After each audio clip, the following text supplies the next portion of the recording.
My goodness. I don't even believe my life. I had the most nuts travel experience this past weekend, and I had to share it. These are the things that I live for. These are the things that those story time videos that I honestly hardly ever click on YouTube with just those crazy titles like I was arrested when I was 12. I've been seeing that one a lot lately. I haven't clicked on it, but anyway, so this will be something like flight experience from hell, because it was so much time and money was spent, and it all began Friday morning after Thanksgiving. I had an 8 a.m. flight from Reagan National Airport, and I was flying to Montego Bay, Jamaica to spend a long weekend there with Finley, my boyfriend, and his family, because they have a house down there, and I was super excited. Finley was over at my house in LA a month or so ago, a little while ago, and I gave him my credit card and told him to just book my flights for me, so he was just doing a favor and helping me out. I get to the airport. Finley, as a joke, has put on the name for the ticket, Lexie Swag Lombard PhD. They didn't let me through. They said, your name on your ticket has to match your passport. You're going international. You cannot go through. So this funny joke turned into a $350 exchange fee to get a new ticket onto the exact same flight.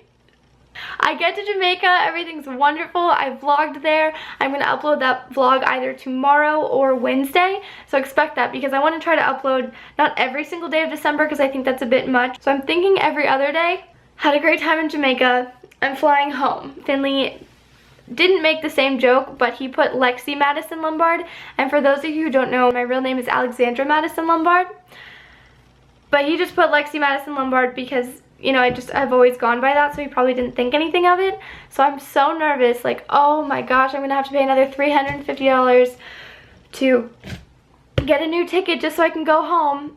And we get to the ticket counter, and Finley comes with me to the airport just so we can hang out a little bit longer, even though he had a flight a little bit later than I did, which was really nice. They're like, yeah, you're totally fine. You can get through. Like, as long as you have a passport and ID that both say you're Alexandra Lombard, they're gonna let you through. And the woman kept looking up my ticket like she wasn't able to find my flight. My flight was accidentally booked for Wednesday. Wednesday, 2 days from now. Finley had to pay nearly $600 for me to go back to LA today.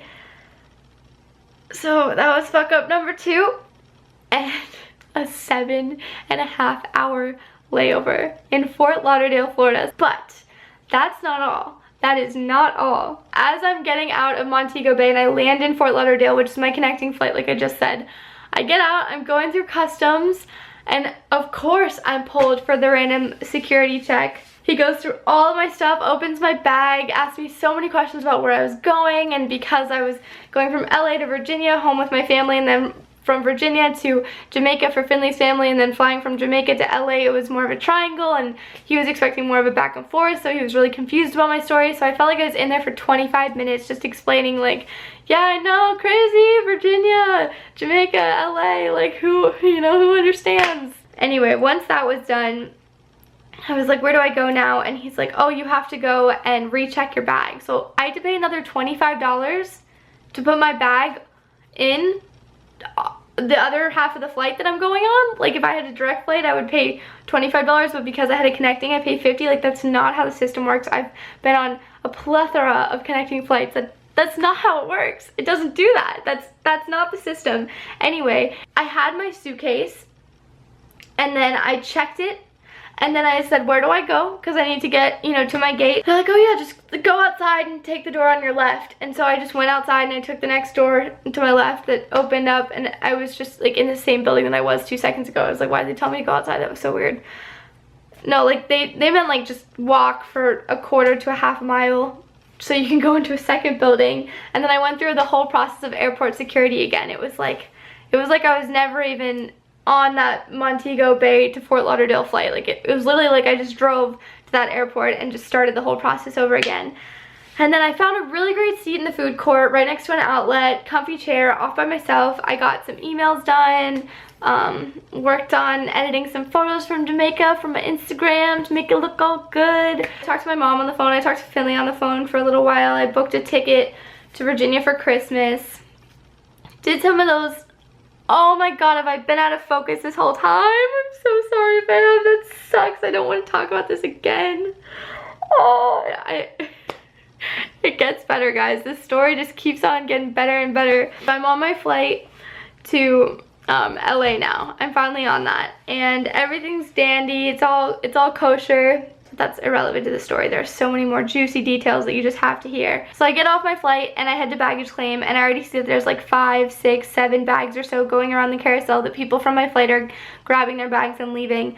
And I think after about 10 bags, the system just shuts off. No one has their bags. We stand there for 25 to 35 minutes. No joke. No joke.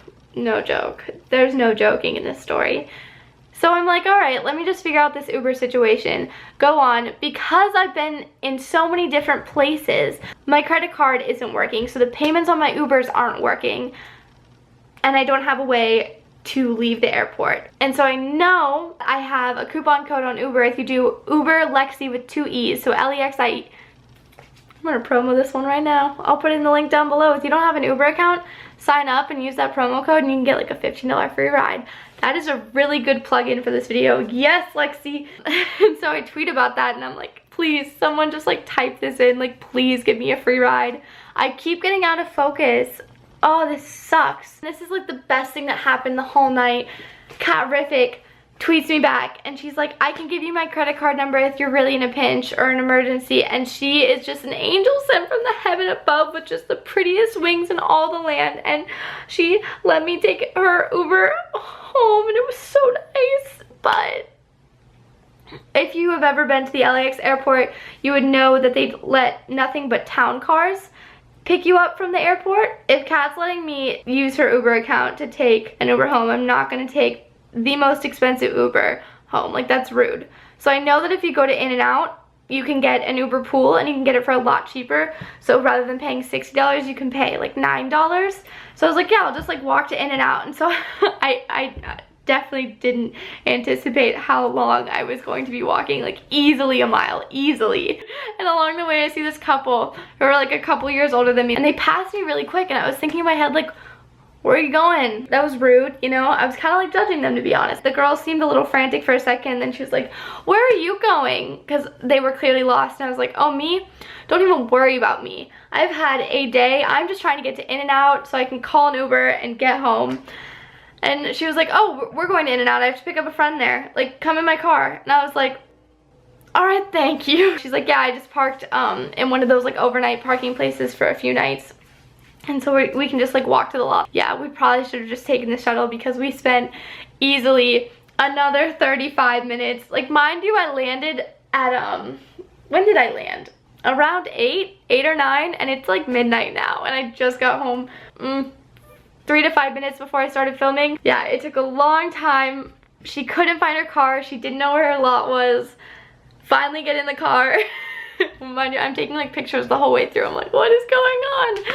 I have a suitcase on my left, a suitcase on my right, and a backpack in front of me in this 2-door car, and we're driving to In-N-Out, and I can't see out that window or out the window. I can only see out the front window of the car, and I'm like, I don't know what this girl's driving skill level is. And I finally get to In-N-Out, and I meet a singer who's on Spotify, and he was really friendly and really talkative and chatty and nice, and I'm gonna, you know, he was great.